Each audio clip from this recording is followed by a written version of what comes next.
2 लाख रुपए per month, वो भी एक SMMA एजेंसी से एंड इंडियन क्लाइंट्स के थ्रू।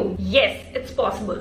आज मैं यही बताने वाली हूँ कि मैं कैसे अपनी मार्केटिंग एजेंसी रन करती हूँ, उसके प्रोसेसेस, सारे क्लाइंट्स हमेशा सुपर सेटिस्फाइड रहे and came back for more. मेरे को ऑनेस्टली 5 साल हो गए हैं ये गलतियां समझने में and to create this process. तो आज मैं अपना एग्जैक्ट 9 स्टेप मेथड शेयर करने वाली हूँ so that you guys can save your time and money. Step 1, client acquisition. तो पहली चीज है लीड जनरेशन, वेरी इंपॉर्टेंट।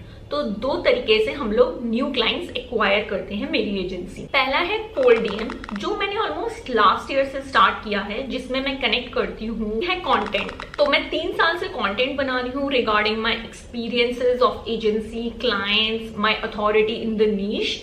इससे मुझे बहुत सारे इनबाउंड लीड्स आते हैं जिससे मुझे काम मिलता है। लिंक्डइन से पहले एज सच ना कोई एजेंसी थी ना कोई फ्रीलांसिंग थी honestly, so LinkedIn has been very good for मी.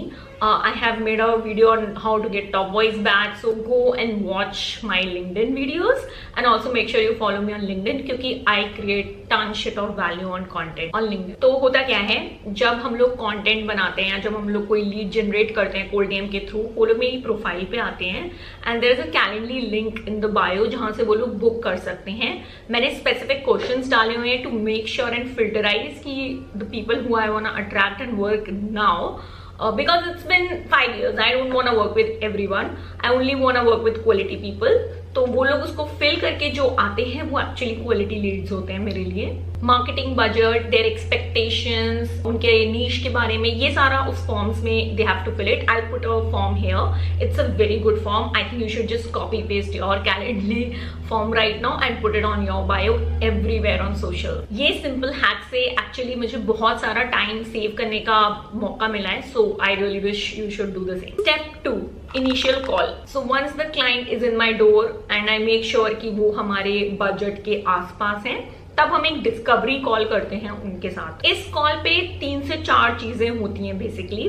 पहली चीज है, हम लोग एक अंडरस्टैंडिंग करते हैं कि ये प्रोजेक्ट कितना लंबा होने वाला है. सो अगर क्लाइंट सेज कि उन्हें 6 वीक्स में कंप्लीट करना है, तो मैं बोलती हूँ कि ठीक है, हो जाएगा, बट इसके लिए एक्स्ट्रा चार्ज लगेगा. सेकंड है क्लाइंट की एक्सपेक्टेशंस. मैं मेक श्योर करती हूँ कि मुझे क्लियरली समझ में आ जाए कि इनको चाहिए क्या, क्योंकि वो सबसे मेन है. आप क्लाइंट ऑनबोर्ड कर लो और 2-3 महीने बाद बहुत सारे इश्यूज आने लगते हैं, तो डे 1 से आपको क्लियर होना चाहिए कि क्लाइंट को एग्जैक्टली क्या चाहिए.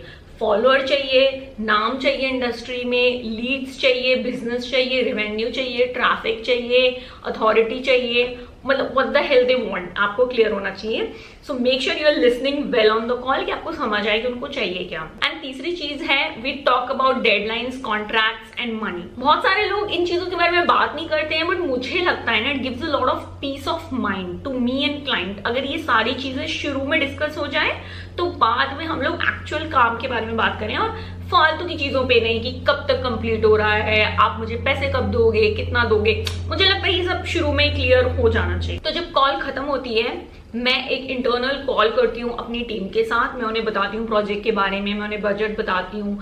And if all looks good, I straight away send a proposal to the client and set a final call with them कि या अब हमें करना है चीजें. तो उस फाइनल कॉल पे मैं उनसे येस या नो लेती हूँ. अगर नो है तो I ask for a feedback, या फिर कुछ उनको, बहुत सारे क्लाइंट्स को होता है कि हम 3 महीने बाद स्टार्ट करना चाहते हैं ना, हम लाइक ओके.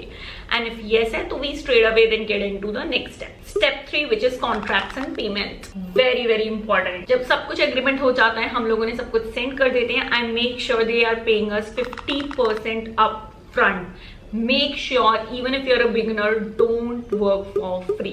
हाँ, अगर कोई बहुत बड़ा क्लाइंट है, बहुत अच्छा एक्सपोजर मिल रहा है एंड आपको लगता है कि वैल्यू है, आप कर लो काम, बट आई प्रेफर कि आप कुछ ना कुछ चार्ज करो. एंड दूसरी चीज है, ऐसा मत सोचो कि यू कांट चार्ज 100%. मेरा एक क्लाइंट था, आई थिंक फॉर 3 months, मेरे 2 क्लाइंट्स थे.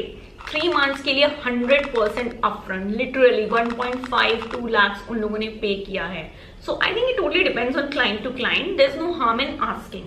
So 50% is the basic which I charge to everyone advance. So if they're okay and if they start the project within a week, we wait that much. Otherwise, if there are delays or there's some issues, then I tell them that I can't allot a time, you at least tell me you want to start right now or later on, whatever is the situation. So 80% cases में if they are okay with previous things, they start with us. Next step है kick off call. यहाँ पे client और team finally meets for the project. ये वो discovery session है जहाँ पे हमें एक्चुअल में पूरा इन डेप्थ समझ में आता है कि उनको क्या क्या चाहिए, हमें क्या क्या काम करना है, मेरी टीम को पूरी क्लैरिटी मिलती है। एंड इसके बाद आई मेक श्योर कि मैं एक व्हाट्सएप ग्रुप बना दूं जिसमें क्लाइंट, टीम, मैं सब लोग रहते हैं, तो वहां पे कम्युनिकेशन बहुत स्मूथ हो जाती है। स्टेप 5 है व्हाट्सएप ग्रुप विद मैनेजमेंट। तो मैं CRM के लिए अपना व्हाट्सएप ग्रुप यूज करती हूँ एज ऑफ नाउ, क्योंकि मेरे मोस्टली इंडियन क्लाइंट्स हैं and they really prefer and are comfortable on WhatsApp. So उस ग्रुप में एक्चुअली कम्युनिटी टैब भी आता है एक ग्रुप में, तो उसके अंदर आप कम्युनिटी के अंदर 3 ग्रुप्स बना सकते हो। तो एक मैं रिसोर्सेज बनाती हूँ जिसमें जो भी हमारे इंस्पिरेशन है, इधर उधर का कॉम्पिटिटर रिसर्च है, नोट्स हैं, किसी को कुछ शेयर करना है, आइडियाज, उसमें रहता है। एक हमारा होता है नाम प्रोजेक्ट का, जो भी है, हम लिंक्डइन संभाल रहे हैं, SEO कर रहे हैं वो, और उनका कंपनी का नाम, उसमें हम लोग अपडेट शेयर करते हैं कि क्या क्या हम वर्क कर रहे हैं, क्या क्या हमने डिलीवर कर दिया, इस वीक का कितना काम हो गया है, कुछ डाउट्स हैं इनको, तो वो सारा उसमें रहता है। मैं नोशन, ट्रेलो, अदर एप्स भी यूज कर सकती हूँ, even I recommend, I have used them for some clients.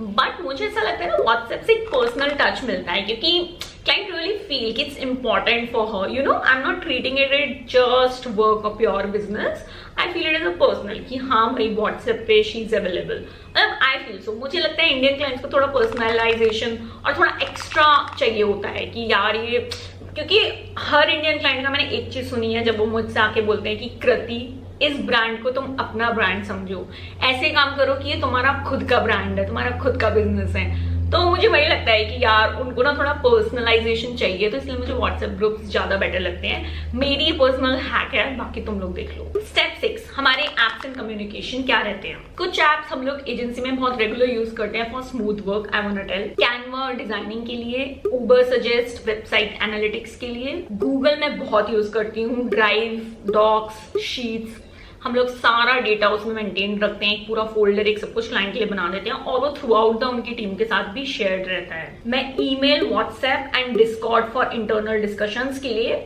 काफी यूज करती हूँ कम्युनिकेशंस में। Step 7 retaining services. तो अब एक बार प्रोजेक्ट खत्म हो गया तो अब मैं सोचती हूँ कि इसको कैसे बढ़ाया जा सकता है। तो या तो हम कोई मेंटेनेंस सर्विस दे देते हैं, वेबसाइट डेवलपमेंट में इट्स इजी, SEO में भी इजी रहता है क्योंकि 3 to 6 मंथ्स के बाद भी SEO एक लंबा चीज है। अगर सोशल मीडिया है तो मे बी वो हमारे साथ कुछ लिमिटेड चीजें करा रहे हैं तो हम उन्हें UGC इन्फ्लुएंसर मार्केटिंग से अपसेल कर सकते हैं।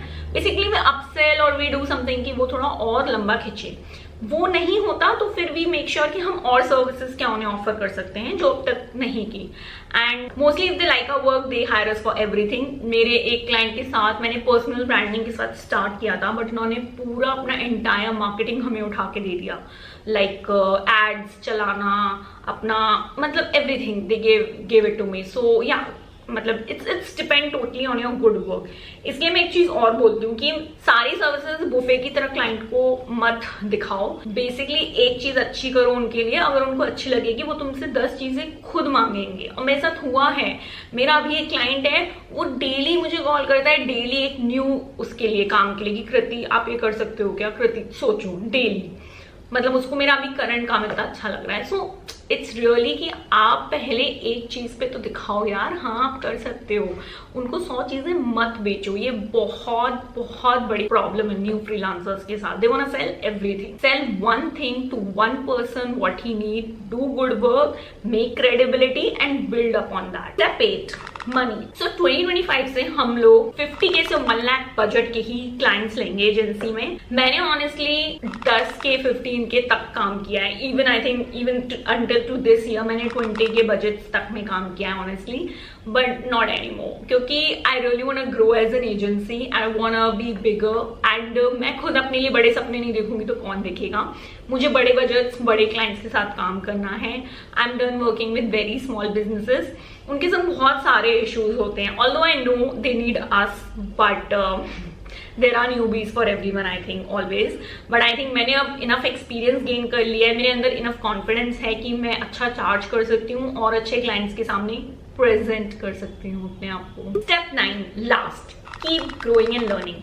सो मैं अपनी टीम को बहुत सारे रिसोर्सेज शेयर करती हूँ। Basically I offer a coaching program also तो उसमें जो मेरे पास रिसोर्सेज हैं सिखाने के, वो मैं खुद भी पढ़ती हूँ। मैं कोर्सेज ऑनलाइन, यूट्यूब, मैंने एक्चुअली ऑलरेडी बहुत सारी कोचिंग की हुई है, काफी कुछ पढ़ा हुआ है, but still I am always upgrading my self and I make sure my team also upgrade. जैसे अभी AI आया हुआ है तो उसके टूल्स हैं, चैट GPT को कैसे और बेटर यूज कर सकते हैं, आई मेक श्योर कि मैं अपनी टीम को भी अपग्रेड कर रही हूँ।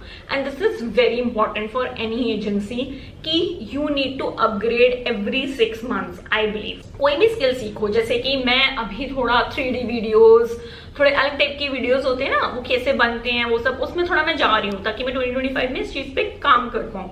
And I am working more on the things which is like high skill part. I think learning is very important. So yeah, that's it. अगर कोई भी क्वेश्चन है आपको, please tell me in the comments and like the video, subscribe the channel and make sure you follow me on Instagram and LinkedIn. I'm very much active and I create very much valuable content there.